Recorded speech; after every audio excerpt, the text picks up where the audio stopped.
Oi, pessoal, tudo bem com vocês? Vamos então dando sequência ao estudo do Evangelho segundo o Espiritismo.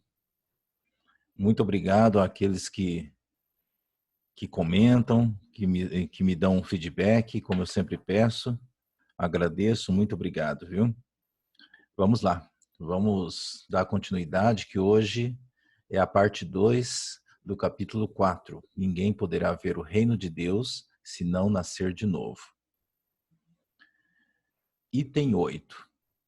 Para se apanhar o verdadeiro sentido dessas palavras, cumpre também se atente na significação do termo água, que ali não for empregado na acepção que lhe é própria. Muito imperfeitos eram os conhecimentos dos antigos sobre as ciências físicas. Eles acreditavam que a Terra saíra das águas e, por isso, consideravam a água como elemento gerador absoluto. Assim é que em Gênesis capítulo 1 se lê: o Espírito de Deus era levado sobre as águas, flutuava sobre as águas, que o firmamento seja feito no meio das águas, que as águas que estão debaixo do céu se reúnam em um só lugar e que apareça o elemento árido, que as águas produzam animais vivos que nadem na água e pássaros que voem sobre a água e sobre o firmamento. Segundo essa crença, a água se tornara o símbolo da natureza material, como o espírito era o da natureza inteligente. Essas palavras, se o homem não renasce da água e do espírito, ou em água e em espírito, significam, pois, se o homem não renasce com seu corpo e sua alma, né? E é nesse sentido que a princípio as compreendam. É nesse sentido que, a princípio, as compreenderam. Tal interpretação se justifica, aliás, por essas outras palavras. O que é nascido da carne, e o que é nascido do espírito é espírito. Jesus estabelece aí uma distinção positiva entre o espírito e o corpo. O que é nascido da carne é carne. O que é nascido da carne é carne e indica claramente que só o corpo procede do corpo e que o espírito independe deste. Então, pegando aqui no primeiro parágrafo, muito imperfeitos eram os conhecimentos dos antigos sobre as ciências físicas. E isso a gente sabe que até hoje é assim, né? Obviamente que estamos hoje um pouco mais avançados em relação àquela época, mas muito pouco em relação ao todo. E é bem provável que daqui a 2.000 anos, o que, o que a gente está estudando hoje ainda seja visto como muito limitado, né? Mas a evolução está existindo, com certeza. Continuando aqui, eles acreditavam que a Terra saíra das águas e por isso consideravam a água como elemento gerador absoluto. Então essa aqui é uma passagem que está em Gênesis, lá no capítulo 1, que dá a entender que tudo era água. E aí Deus veio, né? Ou melhor, aqui como diz aqui, o Espírito de Deus. Se você ver aqui no segundo parágrafo, o Espírito de Deus era levado sobre as águas, flutuava sobre as águas, que o firmamento seja feito no meio das águas, né? Que as águas que estão debaixo do céu se reúnam em um só lugar e que apareça o elemento árido, que as águas produzam animais vivos que nadem na água e pássaros que voem sobre a terra e sobre o firmamento. Vocês estão entendendo? Sobre essa ótica aqui, o que é entendido? É que de dentro da água se cria o peixe, se cria o animal, se cria tudo. Então seria, dentro dessa ótica, a água seria o princípio elementar do universo. No entanto, nós sabemos que a água é formada por outros componentes. Portanto, a água não é o princípio elementar do universo, porque existe algo anterior à água, os átomos, as moléculas, os nêutrons, os elétrons, etc. Por isso, Kardec está contestando essa tese. Terceiro parágrafo aqui, ó. Segundo essa crença, a água se tornara o símbolo da natureza material, como o espírito era da natureza inteligente.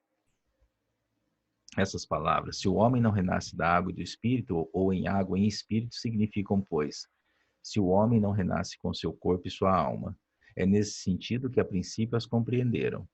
Tal interpretação se justifica, aliás, por essas outras palavras. O que é nascido da carne é carne, e o que é nascido do espírito é espírito. Jesus estabelece aí uma distinção positiva entre o espírito e o corpo. Por que positiva? Porque os dois, tudo que é positivo, né? Lembra da matemática? A soma, tudo que é positivo, os dois somados criam uma terceira coisa. O que é nascido da carne é carne. O corpo, que é parido da mãe, é o quê? É carne. Porque foi gerado num corpo de carne. Entendeu? E o espírito independe disso. Uma coisa é uma coisa e outra coisa é outra coisa. Vamos continuando. 9. O espírito sopra onde quer. Ouve-lhes a voz, mas não sabes nem de onde ele vem, nem para onde vai. Pode-se entender que se trata do Espírito de Deus, que dá vida a quem ele quer, ou da alma do homem. Nesta última acepção, não sabes de onde ele vem, nem para onde vai. Significa que ninguém sabe o que foi, nem o que será o Espírito. Se o Espírito ou alma fosse criado ao mesmo tempo que o corpo, saber-se-ia de onde ele veio, pois que se lhe conheceria o começo. Como quer que seja, essa passagem consagra o princípio da pré-existência da alma e, por conseguinte, o da pluralidade das existências. Aí uma passagem de Mateus, por isso que está em itálico. 10. Ora, desde o tempo de João Batista até o presente, o reino dos céus é tomado pela violência e são os violentos que o arrebatam, pois que assim o profetizaram todos os profetas até João, e também a lei. Se quiserdes compreender o que vos digo, ele mesmo é o Elias, que há de vir. Ouça-o, aquele que tiver ouvidos de ouvir. Então, como diz aqui nesse texto que foi retirado de Mateus, o Espírito sopra onde quer, ouve-lhes, mas não sabe nem de onde ele vem, nem para onde vai. Pode-se entender que se trata do Espírito de Deus que dá vida a quem ele quer ou da alma do homem. Nessa última acepção, não sabes de onde ele vem, nem para onde vai, significa que ninguém sabe o que foi e nem o que será o Espírito. Então, eu não sei de onde eu vim, e é justamente esse desconhecimento que muitas vezes o indivíduo comete o preconceito. Ah, você é novo demais, né, para me ensinar alguma coisa. Isso alguns de vocês já devem ter presenciado. E, na verdade, ninguém aqui nessa existência é novo demais. Nem os aborígenes, nem os aborígenes. Eles são novos na Terra, mas eles não são espíritos recém-criados.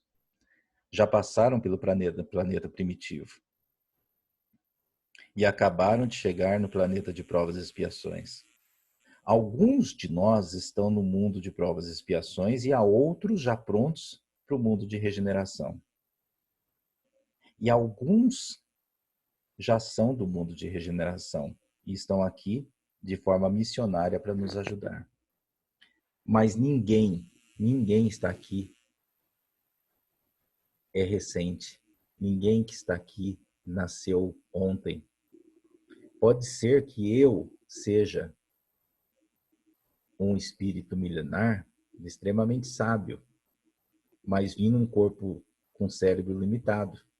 Então, para as pessoas, eu seria aquela pessoa que tem dificuldade do entendimento das coisas. E aí, muitas vezes, é nesse momento que eu sou marginalizado. O que acontece é que meu corpo não responde à potência que tem meu espírito. Ou porque essa experiência vai me ensinar alguma coisa, ou porque abusei disso numa outra existência e fui bloqueado, para que eu não cometa os mesmos erros nessa. Então, são partes de um processo para que eu possa crescer. O próprio espírito faz escolhas antes de encarnar. Por exemplo, vamos supor que eu tenha sido um grande músico, né? Eu fazia shows numa outra existência, eu fazia shows com uma multidão, todo mundo me via cantar, sei lá, eu consegui muita coisa com isso, poder. Então, pela música, eu consegui o reconhecimento, a fama e tudo mais, né? Aí, antes de eu reencarnar, eu falo, eu quero passar por uma experiência diferente, mais anônima. Eu gostaria de nascer numa cidade pequena, constituir uma família, sabe? Vivenciar um ambiente familiar. Porque na existência anterior, eu viajava, me ausentava.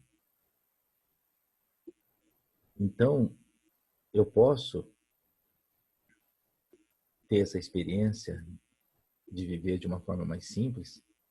Então, eu posso pedir isso no momento que estou reencarnando. Então, eu peço que o meu talento musical seja bloqueado.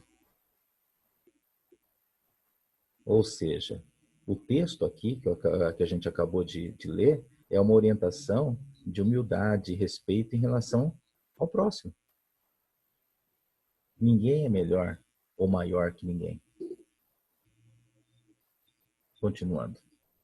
Item 11.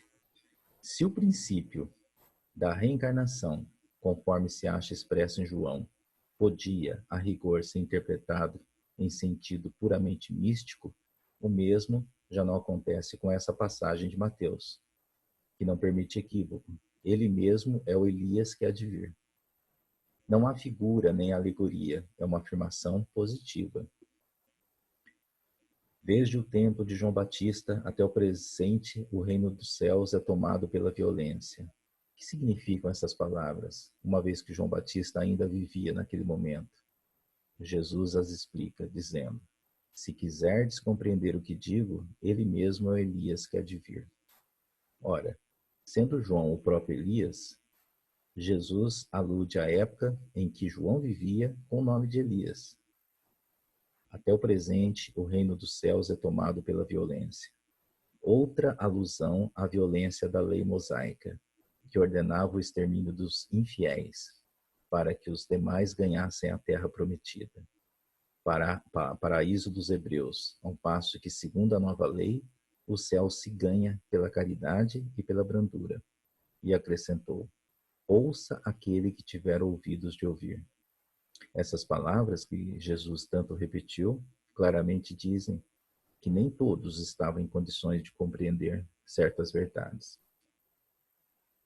Então aqui ele está citando João como espírito de Elias.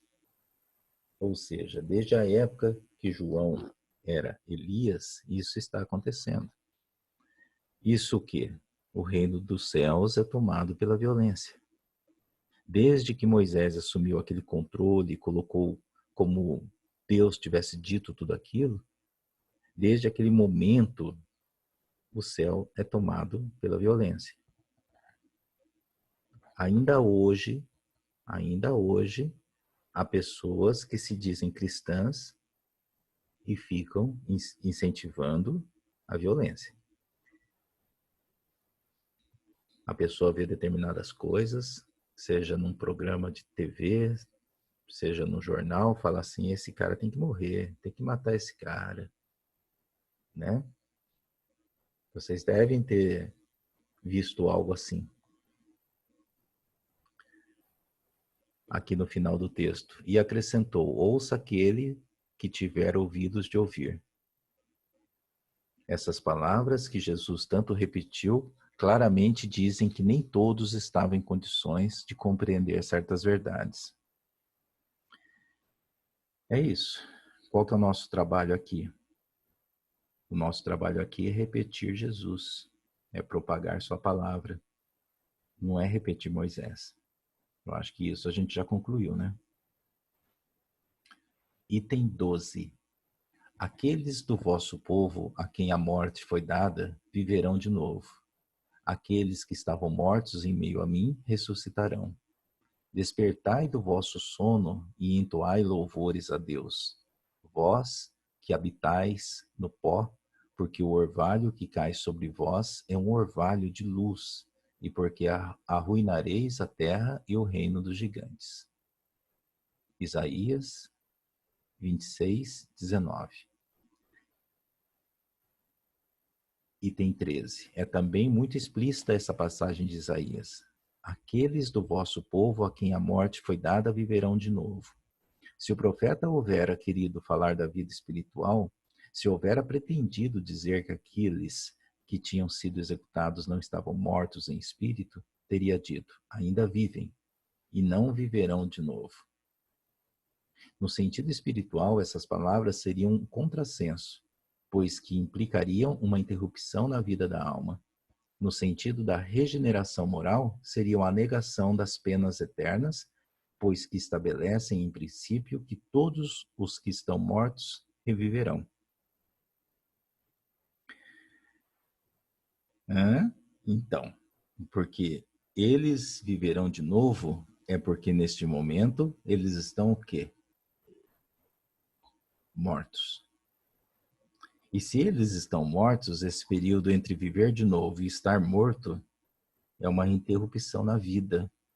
É uma interrupção da vida, da alma, e nós sabemos que o espírito não morre. O espírito não desaparece. Né? Aqui no texto, no sentido de regeneração moral, seriam a negação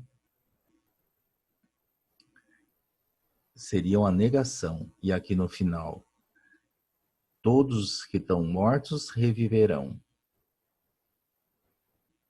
Pegaram aqui no final, no sentido da regeneração moral, seriam a negação das penas eternas, pois que estabelecem em princípio que todos que estão mortos reviverão. Então, se todos que estão mortos reviverão, eu posso fazer o que eu quiser, baseado na ótica daquelas pessoas? Nessa ótica não existe punição, porque se eu vou nascer de novo, não existe punição. Então, aqui Kardec pega não só na parte semântica, como na linguística. E ele vai trabalhando as palavras para mostrar que os pensamentos da época não eram muito diferentes aqui dos atuais.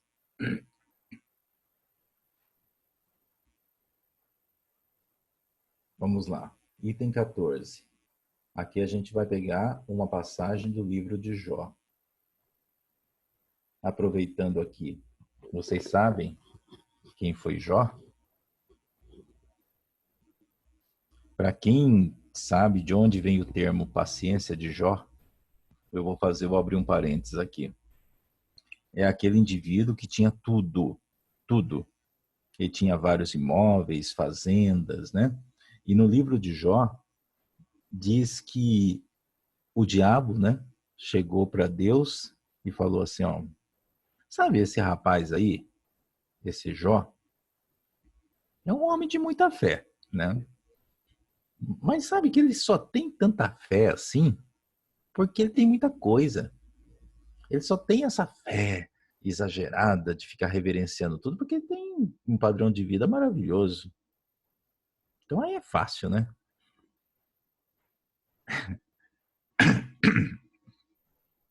Eu acho, né, o diabo falando, eu acho que se ele perder as coisas, ele não vai ficar mais exaltando.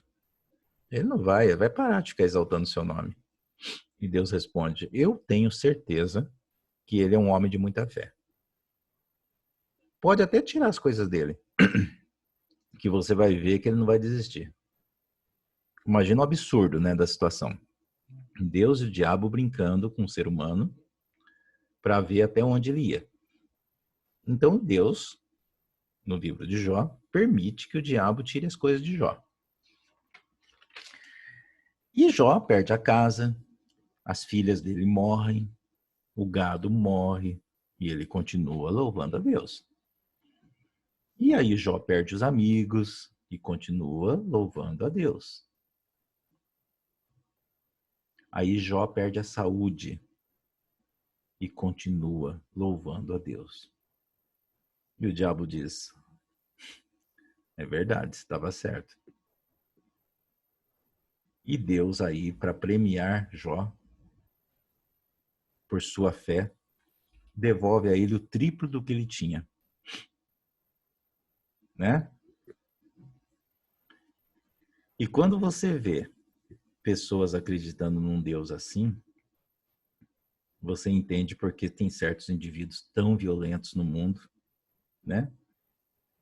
Porque acredita num Deus tão sádico, um Deus que fala, olha, você sofre bastante aí que eu te dou o triplo. Essa é a história de Jó. Vamos lá, item 14. Mas quando o homem há morrido uma vez, quando o seu corpo, separado do seu espírito, foi consumido, o que é feito dele? Tendo morrido uma vez, poderia o homem reviver de novo? Nessa guerra em que me acho todos os dias da minha vida, espero que chegue a minha mutação.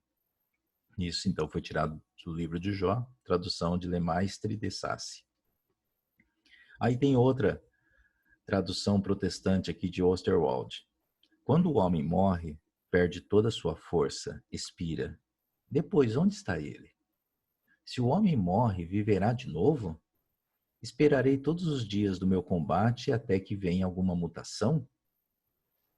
E aqui, por último, uma versão da igreja grega. Quando o homem está morto, vive sempre, acabando os dias da minha existência terrestre. Esperarei, por quanto a ela voltarei de novo. Então você vê as diferentes traduções para a mesma coisa, né? São várias interpretações e a gente sabe que uma vírgula altera o sentido de uma frase toda. E é aqui que você vê o quanto que é difícil interpretar de fato o que aconteceu diante de tantas traduções diferentes. Isso aqui são alguns exemplos, né, que foi colocado aqui. Então, nessas três passagens trazidas aqui do mesmo capítulo,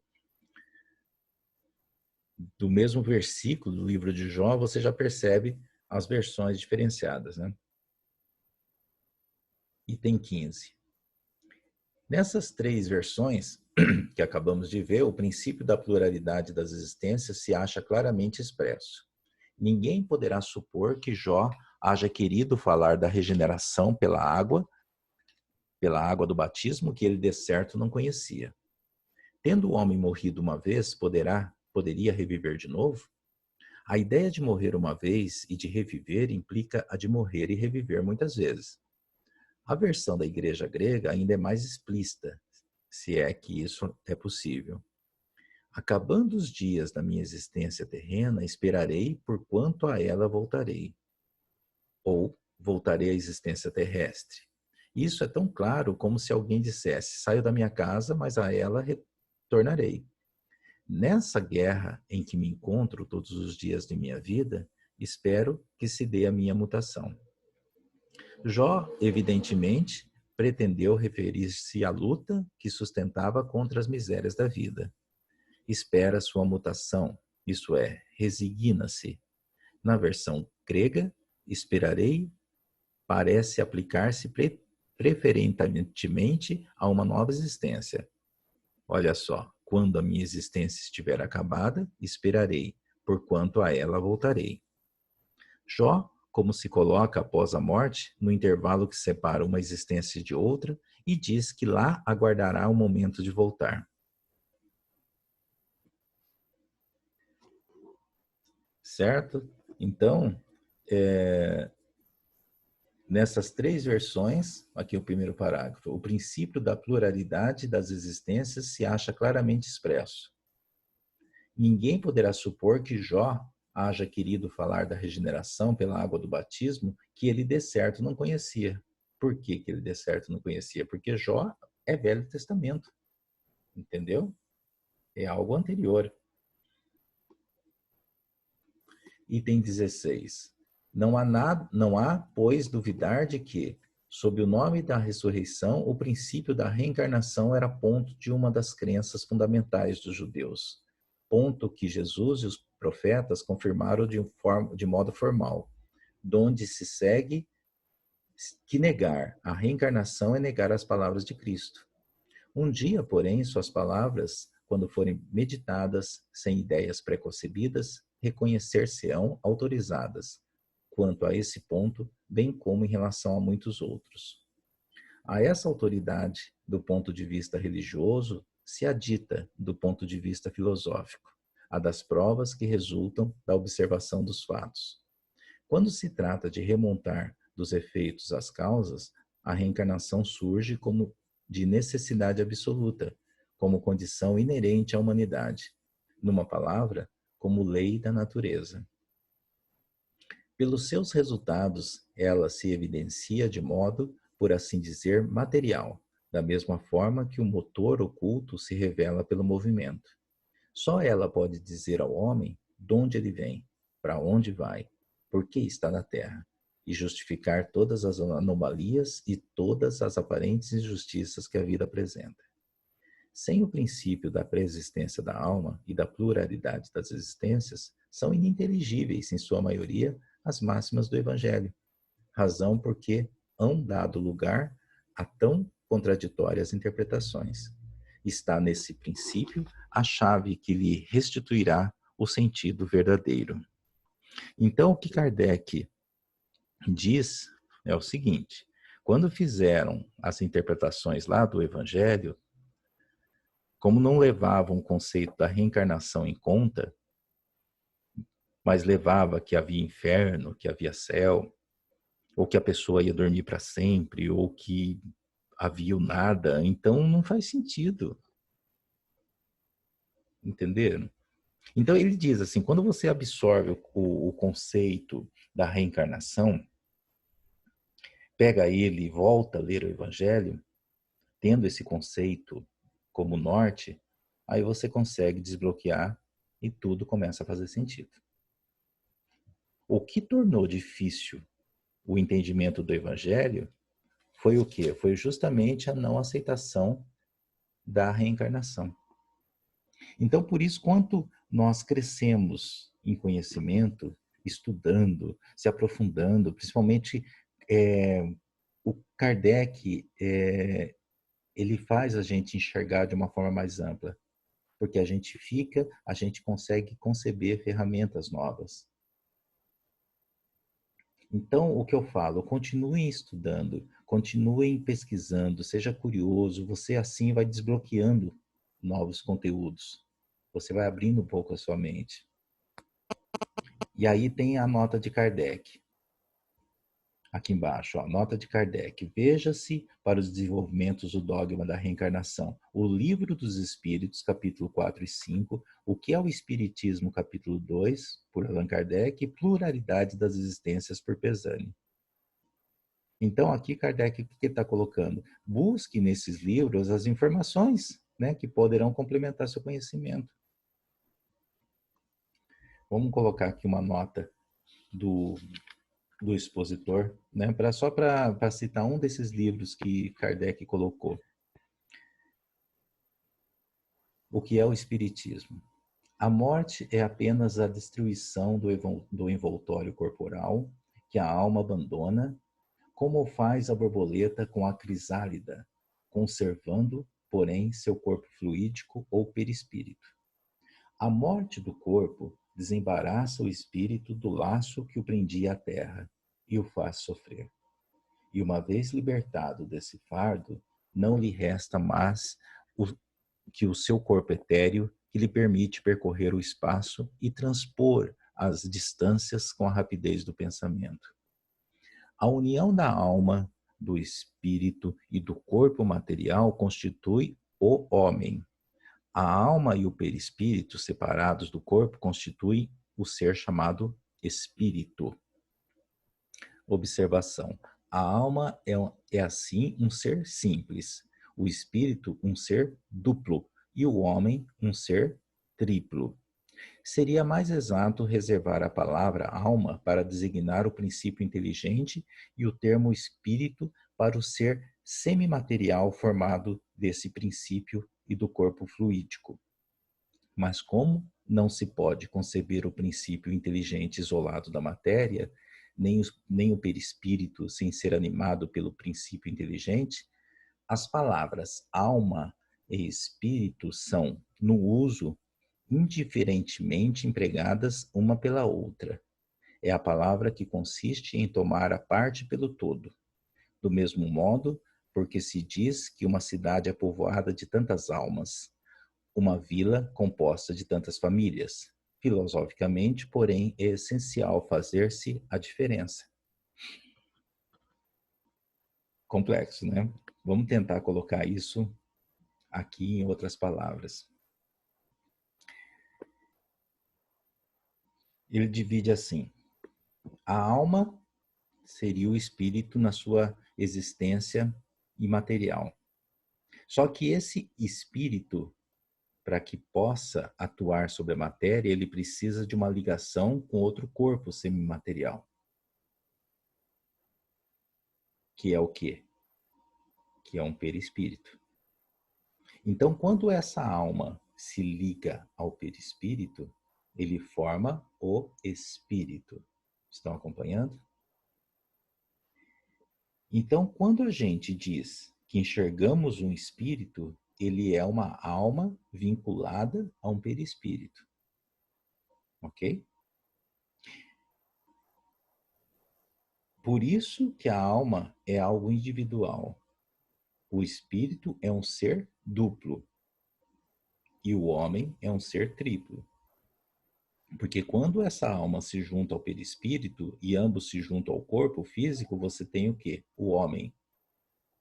Alma, perispírito e o corpo material. Então, é por isso que a gente fala que o homem é um ser triplo. Então, o que ele diz? Sem o homem, eu posso ter o perispírito e a alma. Mas a alma sem o perispírito, eu tenho o quê? Só a alma. Só que a alma, sendo imaterial, eu não tenho como relacioná-la a nada que é material. Nada que há no mundo. Portanto, ela não vai crescer. Se eu não consigo ter uma coisa nem a outra, e não existe o perispírito sem o princípio inteligente, que é a alma, então podemos até concluir que as duas coisas são o quê? Uma coisa só. E o exemplo que ele dá, que eu achei maravilhoso, é o seguinte: quando eu digo para você que eu venho de tal cidade, eu não preciso dizer que nessa cidade há outras pessoas. Porque se não houvesse, não seria uma cidade, né? Então, eu vim de tal cidade. A pessoa não vai perguntar, mas tem mais gente lá? Porque ela sabe, se eu estou falando que eu vim de tal cidade, ela sabe que lá é uma cidade, tem várias pessoas. Então, essa é uma questão técnica, e nesse livro, que é o Espiritismo, ele deixa bem claro. Então, quando eu falo espírito, eu já estou englobando o princípio inteligente. Já estou englobando o perispírito, sem a necessidade do corpo material. Ok? Quando eu falo o homem, eu já estou incluindo o corpo físico nesse processo. A reencarnação seria a conexão do espírito com um novo corpo físico. Por isso que ele reencarna. Ele vai para a carne de novo, ele reencarna. Quando ele desencarna, ele deixa a carne. Em todo esse processo, o espírito não se anula, o espírito nunca morre. Só o corpo físico é que deteriora e morre. É isso, meus amigos. Até a próxima semana, no nosso próximo encontro, que será a parte 3 do capítulo 4. Que Deus abençoe a todos e uma ótima semana.